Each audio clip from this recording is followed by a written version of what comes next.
গ্রামটির নাম শঙ্করপুর, বর্ধমান জেলায় অবস্থিত। গ্রামটি ছিল খুব শান্তির প্রিয় এবং গ্রামের লোকজনও খুব ভালো ছিল।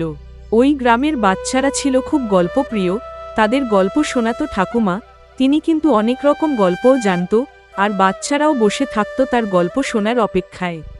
তাহলে বন্ধুরা, শুরু করা যাক আজকে তাদের কাহিনী এবং গল্প। কতদিন হয়ে গেল ঠাকুমার কাছে যাইনি। হ্যাঁ রে দিদি, অনেক মন খারাপ করছে। কতদিন হয়ে গেল গল্প শুনিনি ঠাকুমার। চল তাহলে আর যাব ঠাকুরমার কাছে।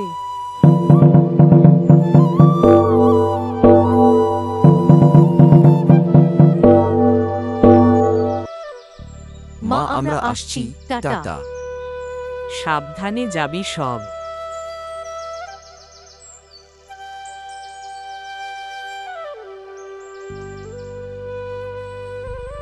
ঠাকুমা ভালো আছো? হ্যাঁ রে বাবা, ভালোই আছি। তোরা কেমন আছিস? আর তো মনে পড়ে না আমার কথা। কতদিন পর এলি বলতো। না না ঠাকুমা, তোমাকে ভুলিনি। আর সময় পাই না, সকালে স্কুল আবার বিকেলে প্রাইভেট। হ্যাঁ ঠাকুমা, ও সত্যি কথাই বলছে। আচ্ছা বাবা, আচ্ছা ঠিক আছে।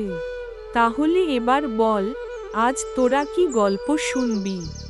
মায়ের কাছ থেকে শুনেছিলাম আজ থেকে অনেক বছর আগে এখানে একটা জঙ্গল ছিল। সেখানে নাকি অনেক রকম প্রাণী থাকতো, তারা নাকি আবার কথাও বলতে পারতেন। এটা কি ঠিক কথা? হ্যাঁ রে, একদম ঠিক শুনেছিস। এই গ্রাম থেকে মাইল 2 পথ ছিল সেই বিশাল ঘন জঙ্গলের। এক অশরীর দৃষ্টিতে সব যেন শেষ হয়ে গেল। তাহলে ঠাকুমা, আজ আর ওই জঙ্গলটার একটুও অস্তিত্ব নেই কেন, এগুলো জানতে চাই। সে এক বিশাল বড় ঘটনা। আজ থেকে অনেক বছর আগে এই জঙ্গলে পাড়ি দিয়েছিল এক শয়তানি। সে যেদিকে তাকাতো সেই দিকটাই যেন ধ্বংসস্তূপ হয়ে যেত। দেখতে ছিল যেমন বিশ্রী তেমন ভয়ঙ্কর। জঙ্গলে ঘুরতে ঘুরতে সে যখন খাবার না পেয়ে ক্লান্ত হয়ে পড়ে, তখন সে আশ্রয় নিল একটা গাছের তলায়। বিশ্রাম খোঁজার জন্য ক্ষুধার জ্বালায় গভীর মগ্নতে ঘুম দেবার চেষ্টা করছে।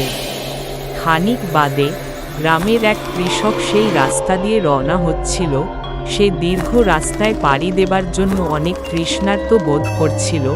সে তৃষার জ্বালায় অনেক ভয় নিয়েই রাক্ষসীর কাছে সাহায্যের জন্য এর কাছে যায়, কিন্তু সঙ্গে সঙ্গে রাক্ষসী তাকে প্রহার করে মেরে ফেলে, আর তার রক্ত খেয়ে সে তখনই সেখান থেকে চলে যায়।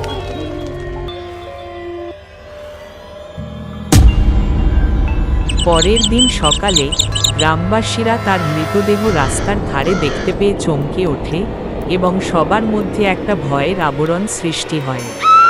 সূর্য অস্ত যেত, আবার পরের দিন সকালবেলা আবার মৃত্যুর লাশ খুঁজে পাওয়া যেত, হয় মানুষ কিংবা বনের জন্তু জানোয়ার।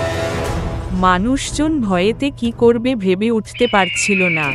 অবশেষে গ্রামের সবাই মিলে আলোচনা করার পরেও সবাই মিলে এর কোন বিহিত খুঁজে পেল না।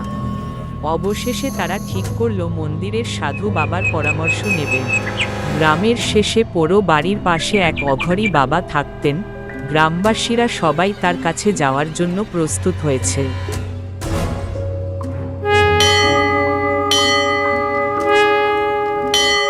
প্রণাম নেবেন বাবা, আমাদের রক্ষা করো। আমাদের যে অনেক বড় বিপদ। ক্রমে ক্রমে গ্রামের সব মানুষ শেষ হয়ে যেতে চলেছে। প্রত্যেকটা দিন রাত হচ্ছে, একটা করে দুটো করে মানুষের লাশ পাওয়া যাচ্ছে জঙ্গল থেকে। সকালবেলা দেখছি জঙ্গলে পড়ে আছে, না হলে রাস্তার ধারে পড়ে আছে। কোথা থেকে কি হচ্ছে আমরা কিছু বুঝতে পারছি না বাবা, এর কোনো বিহিত আপনি বের করে দিন, না হলে আমরা শেষ হয়ে যাব আর কোনো উপায় নেই আমাদের। এই গ্রাম থেকে আমাদের পালাতে হবে। আমি তো তোদের অপেক্ষাই করছিলাম রে বাবা, অনেক দেরি করে ফেলেছিস, আসতে সামনে অনেক বিপদ তোদের। ধ্বংস হয়ে যাবি তোরা আর তোদের গ্রাম। এই গ্রামের উপরে শয়তানের কুদৃষ্টি পড়েছে। তাহলে বাবা, এর থেকে বাঁচার কি উপায়? আমরা কি তাহলে গ্রাম থেকে চলে যাব? কি পাপ করেছি বাবা আমরা? তুমি আমাদের বাঁচাও। তোদের পাপের 16 করা পূর্ণ হয়েছে। এই মন্দির থেকে একটা ফুল নিয়ে যা।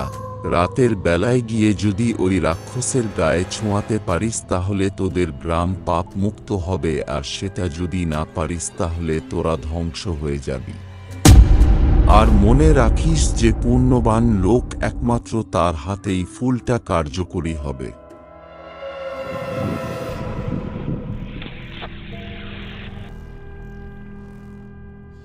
তাহলে কি বুঝলে এই মহৎ কাজটা কাকে দিয়ে করানো যাবে? আমার পক্ষে সম্ভব নয় এটা করা। অকালে প্রাণটা দেব নাকি তার থেকে ভালো গ্রাম ছেড়ে চলে যাই অন্য কোথাও? এটাই একদম ঠিকঠাক সিদ্ধান্ত হবে, গ্রামবাসীদের বলে দেয়া উচিত আমাদের। আস্তে আস্তে সবাই গ্রাম থেকে চলে গেল আর রাক্ষসীর দাপট প্রচুর বেড়ে গেল। তাহলে তোমরা এটা থেকে কি শিখলে? পাপ কোনোদিন বাপকেও ছাড়ে না। সময়ের ক্ষমতা অপব্যবহার না করে পারলে মানুষের পাশে থাকো। ধন্যবাদ বন্ধুরা, গল্পটি ভালো লাগলে লাইক, কমেন্ট এবং সাবস্ক্রাইব করে দেবেন। ভবিষ্যতে আরও ভালো গল্প পাবার জন্য বেল আইকন ক্লিক করুন।